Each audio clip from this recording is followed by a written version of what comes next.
नमस्कार दोस्तों, स्वागत करता हूँ आप सभी का एक बार फिर से वैष्णवी एस्ट्रोलॉजी में। दोस्तों, जो पिछली वीडियो मैंने बनाई थी पिछले मंथ, वहां मैंने जिक्र की थी दो इम्पोर्टेंट एस्पेक्ट की। एक शनि और गुरु के बीच जो 90 डिग्री का एस्पेक्ट था, और एक मंगल और प्लूटो के बीच और केतु और प्लूटो के बीच का एस्पेक्ट। आज हम चर्चा करेंगे इन्हीं एस्पेक्ट के बारे में कि आगे क्या इंडिकेट कर रहे हैं। इसमें से एक पॉजिटिव है और एक नेगेटिव है। तो दोस्तों चलिए देखते हैं। ये जो चार्ट मैंने बनाई है ये 24 दिसंबर का चार्ट है।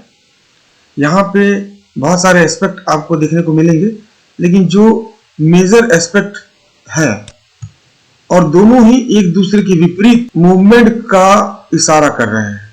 अभी देखिए, यहाँ पे जो शनि का एस्पेक्ट है गुरु के साथ, ये 90 डिग्री का नेगेटिव एस्पेक्ट है। यहाँ पे बुध भी अपना मत देने के लिए इस एस्पेक्ट में शामिल हो चुका है। तो यहाँ पे जो एस्पेक्ट ये जो दिख रही है, ये तो सोने के लिए नेगेटिव है, चांदी के लिए भी नेगेटिव है, और यह क्रूड के लिए भी नेगेटिव है ना। मगर साथ में एक एस्पेक्ट और जो बना हुआ है राहु के बीच, मंगल के बीच, है ना, और प्लूटो के बीच, ये जो एस्पेक्ट बना हुआ है, यह ग्लोबल परिस्थिति को उथल पुथल कर रहा है। मतलब कहीं ना कहीं युद्ध से रिलेटेड कुछ घटनाएं और कुछ इंटरनेशनल रिलेशनशिप में डिस्टरबेंस को बता रहा है, जिसकी वजह से प्राइस को ये पॉजिटिवली इम्पैक्ट कर रहा है। मतलब पॉजिटिव डायरेक्शन में यह दिखा रहा है कि पॉजिटिव हो सकता है। तो ये दोनों प्रकार के एस्पेक्ट है। यही रीजन है कि लास्ट एक महीने में गोल्ड या सिल्वर जो भी बोले, ये एक रेंज बाउंड ट्रेंड में ही रह गया। मतलब जो एक लो बना था, फिर से एक ऊपर गया, फिर कहीं ना कहीं नीचे आ रहा है। तो इस प्रकार के दोनों तरफ के मूवमेंट हमें देखने को मिले, है ना। तो यह सिर्फ इसी वजह से कि दोनों प्रकार के एस्पेक्ट यहाँ पे हैं।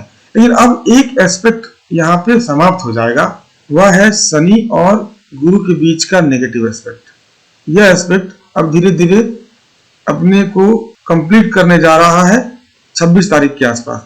तो ये 26 तारीख के आसपास सोने चांदी में एक नीचे का भाव हमें दिखेगा। क्रूड में इसका इम्पैक्ट ज्यादा देखने को नहीं मिला हमें, इस नेगेटिविटी का। क्रूड एक पॉजिटिव रुझान के साथ ही चला। मैंने पिछले कुछ दिनों से मैं उसको ऑब्जर्व कर रहा हूं और मैं देख रहा हूं कि जिस एस्पेक्ट में सोना नीचे जा रहा है, क्रूड उस पे नीचे नहीं जा रहा। उसका रीजन यही है कि जो नेपच्यून और राहु के बीच का जो यह एस्पेक्ट है, अब ये धीरे धीरे कहीं ना कहीं क्रूड को सपोर्ट कर रहा है, क्रूड के प्राइस को। यहाँ पे नेपच्यून रेट्रोग्रेड से डायरेक्ट हो गया है ना। और जब से ये डायरेक्ट हुआ है, तब से राहु और नेपच्यून का यह मिलाप क्रूड के प्राइस को सपोर्ट कर रहे हैं। और साथ में ये जो ग्लोबल सिचुएशन है, यह भी क्रूड के प्राइस को सपोर्ट ही करेगा। तो हमें यह रुझान आने वाले दिनों में किस तरह से काम करेंगे वो हम देखेंगे। ये जो वीडियो मैंने बनाई है, ये नेक्स्ट वीक मतलब जनवरी 3, 2025 तक के लिए है। और यहाँ पे एक ट्रेंड रिवर्सल हमें देखने को मिलेगा सोने के प्राइस में और चांदी के प्राइस में। ये एक लो बना के अचानक से एक रिवर्सल दिखाएंगे आने वाले सप्ताह में। और यह रिवर्सल हो सकता है हमें शुक्रवार के दिन शाम से देखने को मिले, 27 तारीख के दिन से। ऐसा क्यों मैं बोल रहा हूं? क्योंकि 27 तारीख के दिन गुरु और बुध का जो ये एस्पेक्ट है 180 का, यह भी कंप्लीट हो जाएगा। बुध और शनि के बीच का भी यह 10th एस्पेक्ट कंप्लीट हो जाएगा। अभी हो क्या रहा है कि शनि की पूर्ण दृष्टि पड़ रही है बुध के ऊपर। तो शनि अपने जो रिलेशन, शनि का जो रिलेशन है गुरु के साथ, उसी रिलेशन को बुध व्यक्त कर रहा है या डिस्क्राइब कर रहा है। और बुध है इंफॉर्मेशन, तो बुध इस रिलेशन को एक्सप्रेस कर रहा है। मतलब ये जो नेगेटिव सिचुएशन है उसी को वो बता रहा है। तो ये नेगेटिविटी हमें देखने को मिल रही है, और ये नेगेटिविटी हमें 26 तारीख तक दिखेगी। 27 तारीख को बहुत केयरफुली ट्रीट करना है यहाँ पे। और 27 तारीख के दिन से आप चाहो तो पॉजिटिव डायरेक्शन के लिए पोजीशन बना सकते हैं धीरे धीरे, क्योंकि आने वाले दिनों में ये जो दूसरा एस्पेक्ट है ये बहुत इंपॉर्टेंट हो जाएगा। यहाँ पे देखिए, प्लूटो का केतु के साथ जो संबंध बना हुआ है, और उसी समय प्लूटो का मंगल के साथ भी ये संबंध बना हुआ है 180 डिग्री का। तो यहाँ पे प्लूटो और केतु का ये 120 डिग्री का एस्पेक्ट बन रहा है। साथ में प्लूटो का मंगल के साथ भी 180 डिग्री का एस्पेक्ट फिर से बनेगा। यहाँ पे ये जो एस्पेक्ट काम करेगी, यह एस्पेक्ट हो जाने के बाद काम करेगी, मतलब 180 होने के बाद, है ना, और यह भी 120 होने के बाद काम करेगी यहाँ पे।